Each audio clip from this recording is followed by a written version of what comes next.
Good morning everyone. Welcome back to S Chand English classes.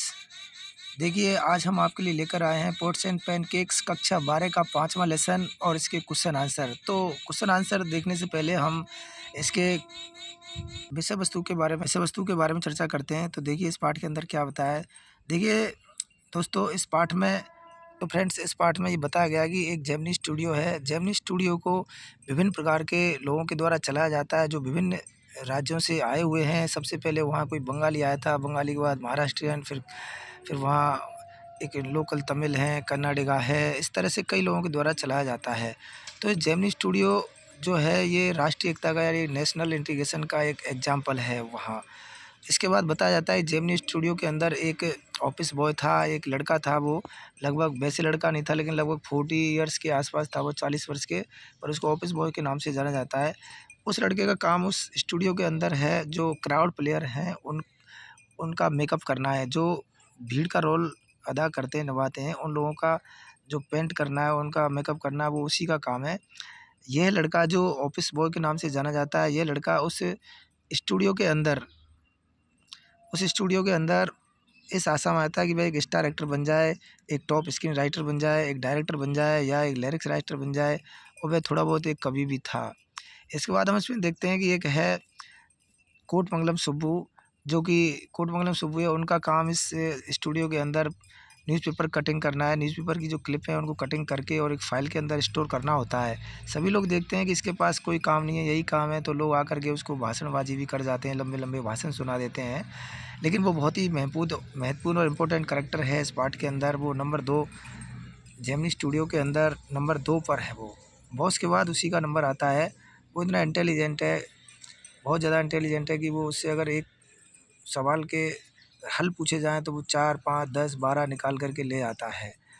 तो उसके बारे में हम यहाँ जानते हैं। तो वह एक he was tailor made for films, वह फ़िल्मों के लिए पैदा हुआ है, यानी कि फ़िल्म बनाना उसके साथ में बहुत ही ईज़ी है, आसान है, बहुत ही काइंड है, दयालु है और हमेशा चीयरफुल दिखाई देता है, हमेशा खुश दिखाई देता है, चाहे भले ही उसकी फ़िल्म फ्लॉप हो जाए, चाहे कुछ भी हो जाए।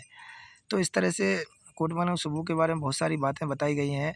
इसके बाद हम देखते हैं कि इसी पार्ट के अंदर जो कोटमंगलम सुब्बू है, वो ये बताता है कि अगर वो इसमें कुछ है तो वो अपनी प्रतिभा के आधार पर है, और वो एक ब्राह्मण परिवार में उसका जन्म हुआ है और बहुत ही टैलेंटेड पर्सन है। इसके बाद हम देखते हैं आगे। इसके बाद देखते हैं कि लास्ट में एक उसके अंदर एक एक इंग्लिश विजिटर आता है। तो वो इंग्लिश विजिटर आकर के वहाँ कोई भाषणबाजी करता है, लेकिन किसी के भी समझ में नहीं आता कि कौन आता है। और पाठ के अंत में जब कोटमंगलम सुब्बू है, उनको ही पता चलता है कि वो जो इंग्लिश विजिटर था वो कौन था। वो जब कहीं जा रहे होते हैं तो एक लाइब्रेरी के सामने कुछ एक एनकाउंटर जो बुक थी, एक पीरियोडिकल जो न्यूज़पेपर था, उसी का एडिटर वो स्टीफन स्पेंडर था जो उस जेमिनी स्टूडियो के अंदर आया था। वही इंग्लिश विजिटर था। तो अंत में उन्हीं को पता चलता है कि जो उस दिन जेमिनी स्टूडियो में आया था वो वही एडिटर था, एनकाउंटर का एडिटर, उसका नाम था स्टीफन स्पेंडर। और इसके अंदर हम देखते हैं कि एक एक्ट्रेस भी है, एक इसके स्टूडियो के अंदर एक लॉयर है जिसको लीगल एडवाइज़र भी कहा जाता है इस पार्ट के अंदर।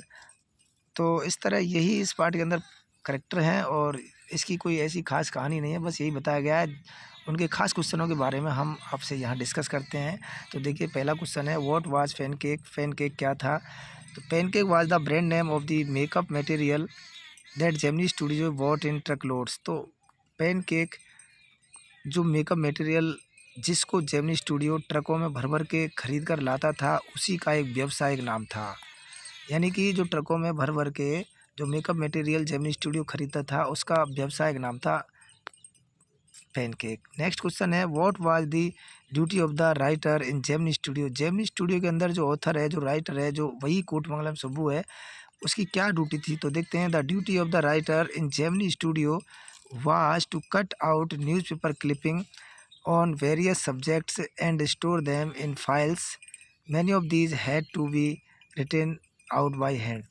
तो इस स्टूडियो के अंदर इसका जो काम था, to cut out newspaper clipping, newspaper की क्लिपिंग काटना था, ऑन वेरियस सब्जेक्ट, विभिन्न विषयों पर, and store them in file, और फाइल में उनको स्टोर करके रखना था। Many of these had to be written out by hand, और इनमें से बहुत सारी तो उन्हें हाथ से भी लिखनी पड़ती थी। नेशनल क्वेश्चन नंबर 3 है, what is the example of national integration that the author refers to. What is the example, कौन सा उदाहरण है ऑफ नेशनल इंटीग्रेशन, राष्ट्रीय एकता का, दैट माने जिसका, द पोएट या ऑथर, सॉरी पोएट नहीं, ऑथर रिफर्स टू यानी उल्लेख करता है। तो लेखक जिस राष्ट्रीय एकता का उल्लेख करता है वह कौन सा उदाहरण है, तो देखिए, the makeup department was ran by a gang of naturally integrated makeup man. Makeup department, जो मेकअप डिपार्टमेंट था वो रेन में चलाया जाता था बाय ए गैंग, एक ऐसे झुंड के द्वारा, नेशनल इंटीग्रेटेड जो राष्ट्रीय रूप से एकीकृत थे, मेकअप मैन राष्ट्रीय रूप से एकीकृत मेकअप करने वाले लोगों के एक झुंड के द्वारा मेकअप डिपार्टमेंट चलाया जाता था। These man were different from different states, ये लोग अलग अलग राज्यों से थे। दे वर बंगाली, महाराष्ट्रियन, धारवाड़, कन्नाडिगा, आंध्रा, लोकल तमिल ईटीसी। तो ये लोग देखिए बंगाली भी थे, महाराष्ट्रियन भी था, धारवाड़ कन्नाडिगा था, आंध्र प्रदेश के भी थे, लोकल तमिल भी थे। तो इस तरह से ये जो जेमिनी स्टूडियो था ये विभिन्न प्रकार के लोगों के द्वारा चलाया जाता था। नेक्स्ट क्वेश्चन देखते हैं, what work did the office boy do in the Gemini studios. देखिए जेमिनी स्टूडियो के अंदर ऑफिस बॉय क्या काम करता था, इसके अथवा में क्वेश्चन ऐसे भी आ सकता है, what responsibility was of the office boy की क्या जिम्मेदारी थी। तो देखिए, the players who played the crowd, वे अभिनयकर्ता जो भीड़ का रोल अदा करते थे, were the responsibility of the office boy, यही ऑफिस बॉय की जिम्मेदारी थी। ही मिक्सड हिज फेंट, वह अपने फेंट यानी कलर को मिलाता था, and slapped it on the crowd player, और जो भीड़ का रोल प्ले करने वाले लोग होते थे उनके ऊपर इस कलर को लगाता था। कहने का मतलब उनका मेकअप मटेरियल करता था, वो जो भीड़ का रोल अदा करते थे उन्हीं का मेकअप करता था ऑफिस बॉय, यही उसकी जिम्मेदारी थी, यही उसका काम था।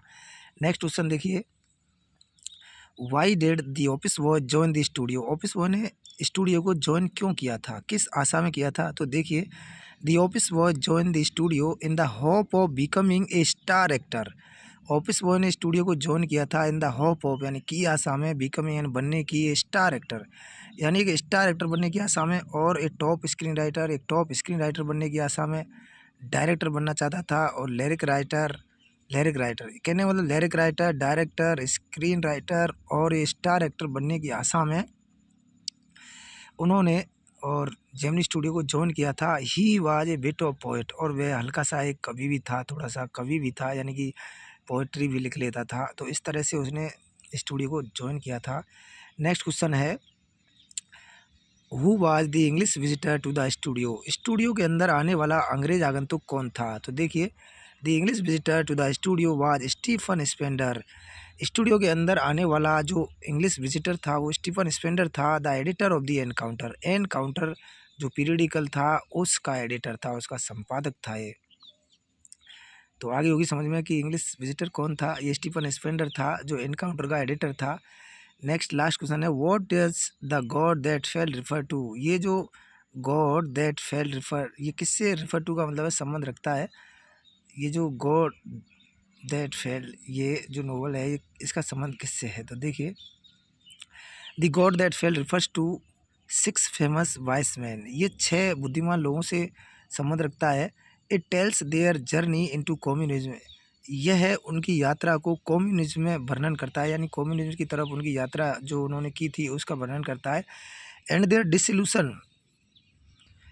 डिसल्यूशन रिटर्न इन 6 सेपरेट एसेज, और 6 अलग अलग निबंधों के अंदर उनका जो दुख भरा यानी उदासीनता भरा जो रिटर्न यानी वापसी है उसका भी वर्णन करता है। तो कुल मिलाकर के इसके अंदर ये बताया कि 6 बुद्धिमान लोग जो प्रसिद्ध हैं वो कम्युनिज्म की यात्रा करते हैं और किस तरह से फिर वो निराश होकर के वापस लौट आते हैं। इस सब का वर्णन 6 अलग अलग निबंधों के अंदर इस द गॉड दैट फेल्ड में वर्णन किया गया है, यही इसका संबंध है, इसी से इसका संबंध है। तो आशा करता हूँ आपकी समझ में आया होगा, और इसको बार बार वीडियो को देखें, सुनें अच्छी तरह ध्यान से, और आप अच्छी तरह आंसर को याद करें और ज़रूर याद होंगे। परीक्षा की दृष्टि से बहुत ही महत्वपूर्ण पाठ है ये। आज इतना ही, और नेक्स्ट वीडियो में मिलेंगे, तब तक के लिए thank you so much, bye.